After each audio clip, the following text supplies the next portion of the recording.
The maker of a weight loss drug has pulled the product from store shelves. This comes after the FDA raised concerns that Belviq led to a slight increased risk of cancer. Now, the drug's maker says it disagrees with the FDA's findings, but if you are taking it, the FDA says throw away any remaining pills. Uber is bringing back an old concept for booking a ride. Instead of ordering through the app, the company is testing a toll-free number. The operator will give you a price estimate and order a car for you. Uber says it's intended for people who don't have a smartphone, especially the elderly. Now, you do at least need to have a cell phone so Uber can text you the details. A California company called GoGo Grandparents been following a similar model. Their call-in service will order an Uber or Lyft for clients. We've been told by thousands of people, because they literally on the phone, that if it weren't for us, they wouldn't be able to keep doing the things that they love to do. Justin Bugard is one of the founders of GoGo Grandparent. He says they have seen a need not just for people who don't have smartphones. Sometimes their customers are just leaving an eye doctor appointment or recently had a change in their mobility. It's that transition stage where people are transitioning between doctor's appointments, or they had a health experience that they were unprepared for. Right now, Uber is only testing its call service in Arizona, and it says it plans to expand elsewhere in the coming months. Now, whether it's coffee or an energy drink, many of us rely on that caffeine kick to get us through the day. But now gum companies, well, they're putting out products to give you that jolt as well. So we're asking, is this effective and is it safe? And we're getting those answers on Monday. All right, we're knocking on the door of the weekend here. We've got one more very cold night to get through at 10 degrees by tomorrow morning. Again, many of us will be in the single digits. 38 for the afternoon high. A dry weekend as those temperatures continue to moderate here and the snow melts. We'll be at 42 on Sunday, and then rain. That will move in during the day on Monday. Staying on the mild side, though, with afternoon highs that'll be in the middle 40s. In fact, even as we go into the overnight, it's going to be fairly comfortable, contrasting to last night and tomorrow. Thanks for joining us here on the Now Indy. The news at 6 starts right now. This is RTV6 News at 6, working for you. The department having the power source that we need to stay lit during an emergency, it's a big deal. A tornado ripped through Madison County last spring, exposing a problem one police department had. Tonight we show you the surprise that's powering Pendleton. There's nowhere to go but up. We'll talk about the weekend warming trend. A Call 6 investigation reveals the top mistake car buyers make when buying a vehicle. We're working for you to help you protect your money. Good evening to you at 6 o'clock. I'm Mark Mullins. And I'm Amanda Starantino. First up tonight, a Madison County community was rocked when a tornado ripped through last spring. They've been trying to rebuild and recover ever since. And today, only RTV6 was invited to a special surprise for the police department, showing officers some love on Valentine's Day. RTV6's Stephanie Wade explains how a tragedy is pulling people together.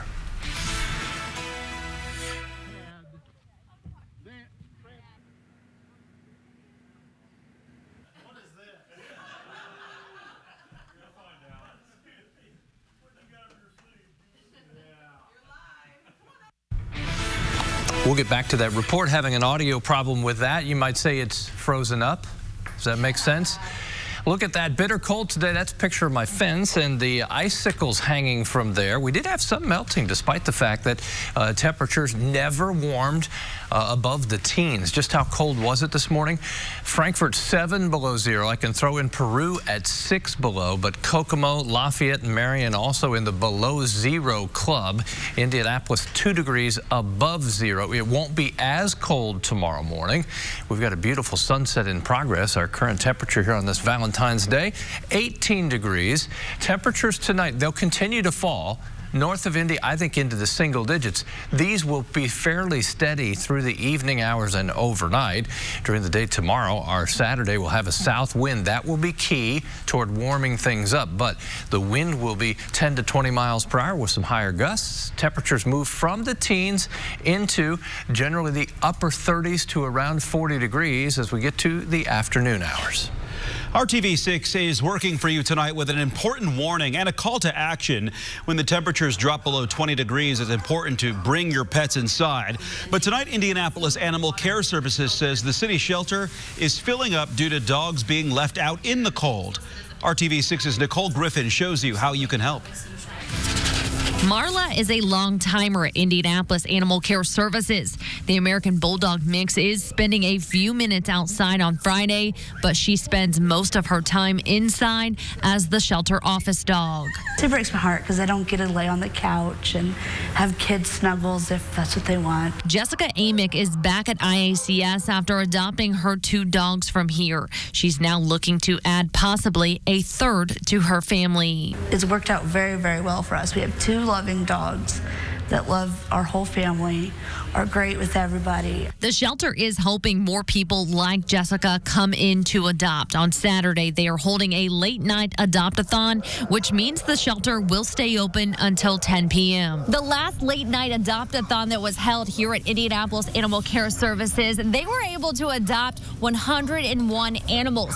That is why they're holding the event again. That is a huge number for us. Typically, we do about 14 to 15 adoptions a day. Roxy Randall, who manages community outreach efforts for the shelter, says right now adoptions are critical. That is because when the weather gets cold, they see more animals coming in and filling up the kennels. A lot of people have been seeing, their neighbors' dogs that might be tied out or outside for too long. They'll report those, and if the weather is too terrible and the owners aren't willing to bring them inside, we do have to confiscate those animals. In effort to encourage people to adopt, it's only $5 for the entire month of February.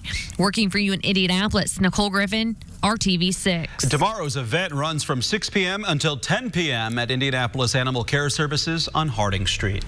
Attorney General Curtis Hill could lose his law license for 60 days based on the recommendation of a hearing officer. Myra Selby, the officer appointed by the Disciplinary Commission, released her findings today into Hill's behavior with a number of women at a post-legislative party in 2018. Selby said there is clear and convincing evidence that Hill violated the state's rules of professional conduct, but the matter is not over, and whether Hill keeps his elected job as Attorney General remains to be seen in Indiana. The Supreme Court, the Indiana Supreme, will have final say, and a decision could be months away. Hill is seeking a second term in November. A special prosecutor reveals the mother of 3 kids killed at a school bus stop in Fulton County will not be charged for attacking the woman convicted in their deaths. During the sentencing hearing for Alyssa Shepard in December, Brittany Engel rushed past an officer, struck Shepard before she was restrained. Alyssa Shepard was driving the pickup truck that hit and killed Engel's 3 children in 2018. A Call 6 hidden camera investigation reveals just how difficult it can be to uncover the truth about a vehicle's history. When we went looking at cars, the salesman gave us the wrong information about every vehicle we looked at. Our investigation into questionable business practices is available on our website, but right now we want to help you protect your money before you go to buy your next car. Call 6 Investigates Kara Kenny is working for you, bringing you an important step you need to take when considering your next car and uncovering something you might miss when shopping for your ride. Brian Murphy thought he was doing everything the right way. Before buying a car, he did a Carfax report to check the vehicle's history.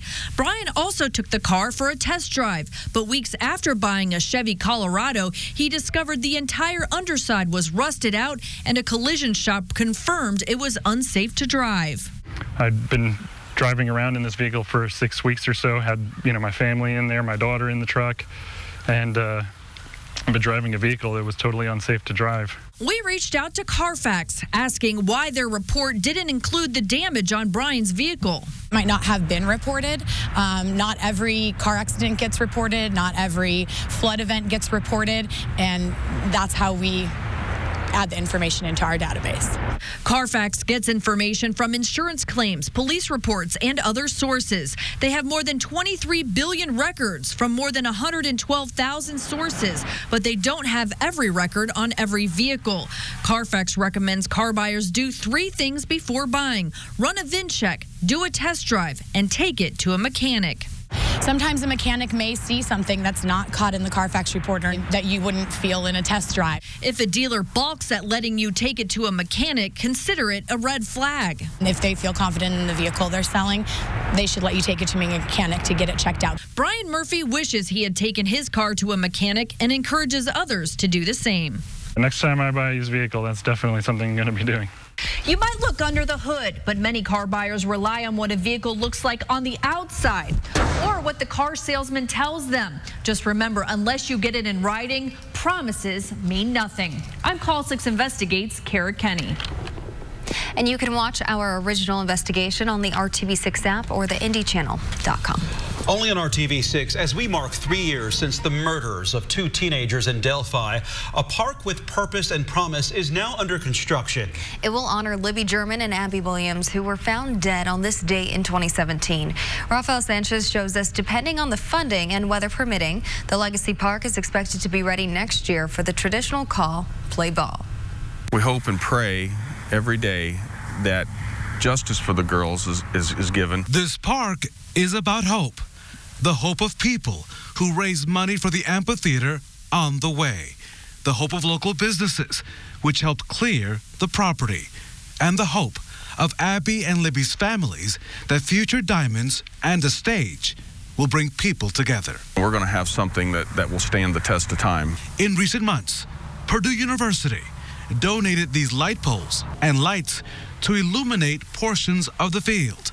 Other contributions have included some fencing and assistance from multiple companies like Duke Energy. But the project still remains in the early stages, with big-ticket items like landscaping, field equipment, restrooms, and a concessions area still on the list. And when I'm out here working and start to get tired and I think about what this is for. This isn't for me. This is for our community and our girls. And that gives me the extra boost of energy. The flag has been planted on completing a dream by showcasing multiple fields and celebrating a firm commitment to honoring Abby and Libby. Rafael Sanchez, RTV6. To make a donation to the park, you can write a check to L&A Park Foundation, P.O. Box 431, Delphi 46923. You can also make cash donations at Security Federal Bank. And law enforcement encourages anyone with information in this case to give them a call. The tip line is 844-459-5786. A Madison County community was rocked when a tornado ripped through last spring. They've been trying to rebuild and recover ever since. And today only RTV6 was invited to this special surprise for the police department, showing officers some love on Valentine's Day. Again, our Stephanie Wade explains how a tragedy is pulling people together. It was very tough. It's been a difficult 9 months for the town of Pendleton. Shock and disbelief. After an EF2 tornado ripped through last May. It was just too big. It was just too big. But through that pain, kids and some of the adults are still suffering from some trauma from it. And I think this is just going to make them feel safer. Comes community. A dozen businesses raised nearly $9,000 to help pay for a much-needed generator for the Pendleton Police Department. Surprise! What is this? We don't want you to ever have to fight anything again without power. The love from this town just turns me on. Julie Schnepp led the effort. We understand what risk these men are at, and to not have your department in a tornado, to have power and stuff. We thought never again will that happen. Knowing how difficult it was for police to do their jobs that day and the week following with no backup generator because they simply could not afford one. A small department, it hurts our budget. We can't even fathom what $8,800 will do to my budget. On a monthly basis, they lose power. We have 5 major roadways, and what happens is we get a lot of crashes, and electric poles get hit, power goes out. Their servers go down, their computers go down. They can't do anything for 30, 45 minutes at a time. This donation ensures the safety of the community and police ready and able to serve. We hope we never really need a generator for a week again, but if they do, it will be here. Working for you in Pendleton. I love this town. Stephanie Wade, RTV6. So great to see. It's very nice. Well, hiring Hoosiers shows you opportunities to be had in Indiana's workforce. One issue in local schools, many students don't have teachers that look like them. Tonight, the effort to change that. And it's Hearts and Hoop. What else you going to do on a Valentine's night? High School Hoop Week 10 of Hoosier Hoop Hysteria, plus Brad Brown in Chicago tonight ahead of the All-Star game following the Pacers' Domantas Sabonis. All coming up here on RTV6.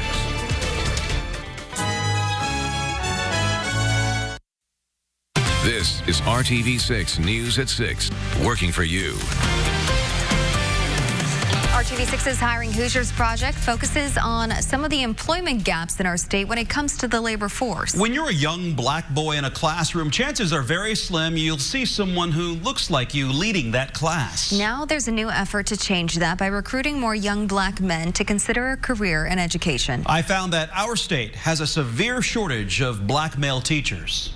So then you take both of these, put them together, and your answer is? That's Mr. Taylor, Evan Taylor, at the head of the class. What's 10 to the 7th? Teaching algebra to these 8th graders at Daniel Webster Elementary on Indy's South Side. For me, teaching is one of the few spaces where I felt valuable as a black man. In college, it wasn't what he set out to do. I said, I'm going to play basketball for 1 year. I'm going to either be in the NBA or I'm going to go overseas. But a staffing switch with his coaches and some advice from a professor changed his course from the court to the classroom. And so at that point, my second year, I was like, teaching is what I'm going to do. For me, there's not anything better than this. Mr. Taylor is one of just 95 black men teaching in Indianapolis public schools, accounting for roughly 5% of the teaching staff at IPS. Statewide, a 2017 survey showed 93% of Indiana's teachers were white. The issue becomes ratios, black teachers to black students. And that's why one local university is partnering with the United Negro College Fund to recruit more black male teachers to the classroom. Dr. Kenneth Britt is the dean of the Klipsch Educators College at Marian University. If you look at the impact that black males have on students of color, it's dramatic. I mean, you think about the research that's out there that shows the positive student academic gains. Having a black male teacher is incredible. So it's the right thing to do for all students. Marian University is collaborating with UNCF to get the word out to encourage boys and college students to consider pursuing degrees in education. There's so few teachers of color in the classroom teaching students of color. If they can see it, they can be it, and they can believe it. And that starts with seeing a teacher in the classroom. Marian and UNCF are holding community conversations, raising awareness about the push to diversify faculty at schools across central Indiana. We work with high school guidance counselors, principals, superintendents, teachers. We go into the high schools.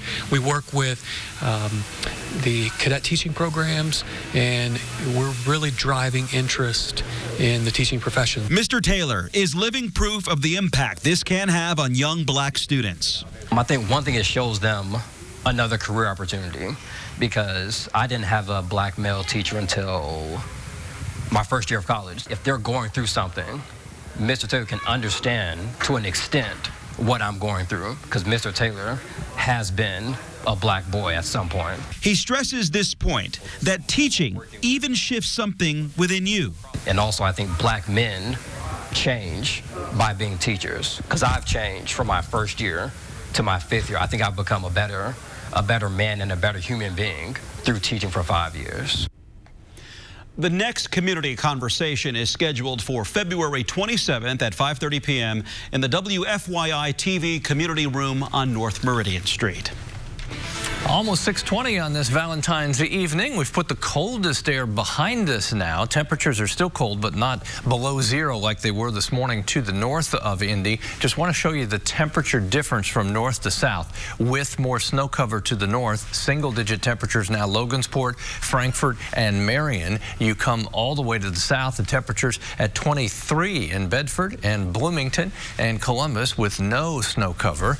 As far as where we're headed this evening, temperatures slowly work their way down into the mid-teens, and then about 10 degrees, I'd say 1 or 2 in the morning for Indy.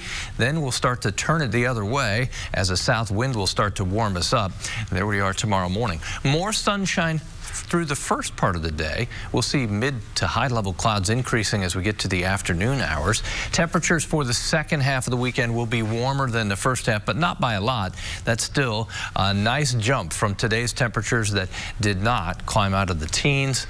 Not the warmest temperature on Sunday in the forecast. Will be even warmer early next week. During the day Saturday, mid to high level clouds increase, but so does the temperature, and fairly rapidly.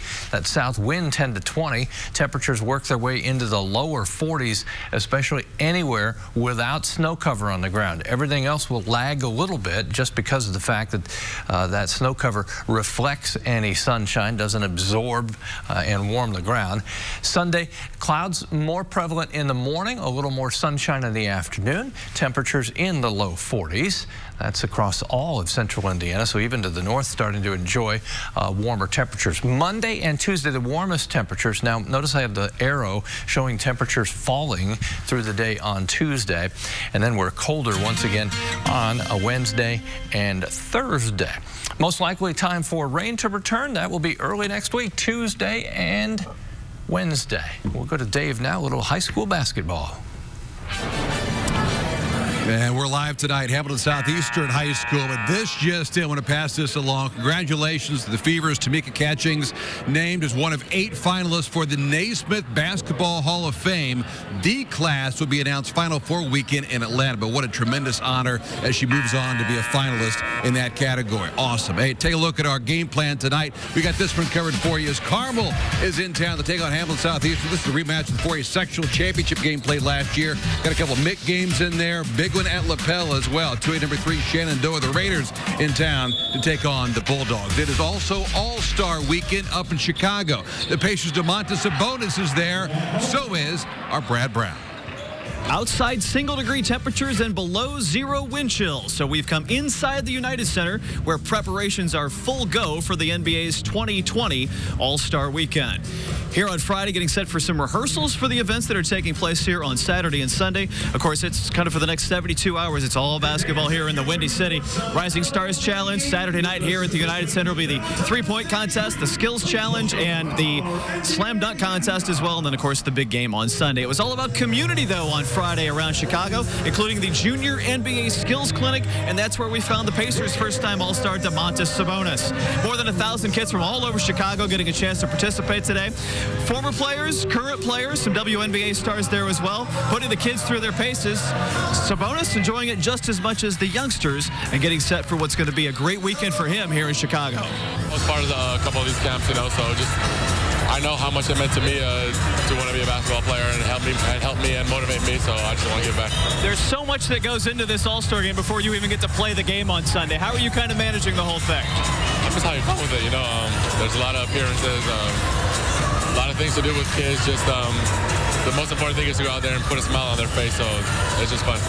Both All-Star teams will practice tomorrow at a different venue at the Wintrust Arena downtown before they get to the United Center over here for Saturday night's and Sunday's festivities. Well, we'll have more from Sabonis coming up for you tonight on the news at 11. In Chicago, Brad Brown, RTV6 Sports. Finally tonight, word that a lot of race fans have been waiting for, an announcement from Speedway owner Roger Penske, along with Penske Entertainment President Mark Miles, Speedway President Doug Bowles. The additional changes to the Indianapolis Motor Speedway ahead of the month of May. And take a look at all these changes. There are more. These are kind of the highlights, though, including the Indy 500 purse. It's going to be raised to $15 million. 30 big screen video boards around the track. 125 restrooms will be renovated. And the winning cars for the 500, the Brickyard 400 as well, going to be raised up to victory podium level. All this will be done by May. A bit relieved. Okay, now we've got a plan in place here. Well, I think we've made big commitments, and when you talk about it externally, it means you got to have to do it. And we're so excited. And I think I said, during the press conference that the people here are amazing. With some capital and some thinking and a little bit of risk taking here, we're really excited on what can happen here before the month of May. Countdown is on. Hoosier Hoop Hysteria at 11. Until then, the news at 6 continues. After that. 2020 Ultima. Big day in the Gregory household. Rory Gregory turns 7 years old. Happy birthday, Rory. Hope it's not a rough one.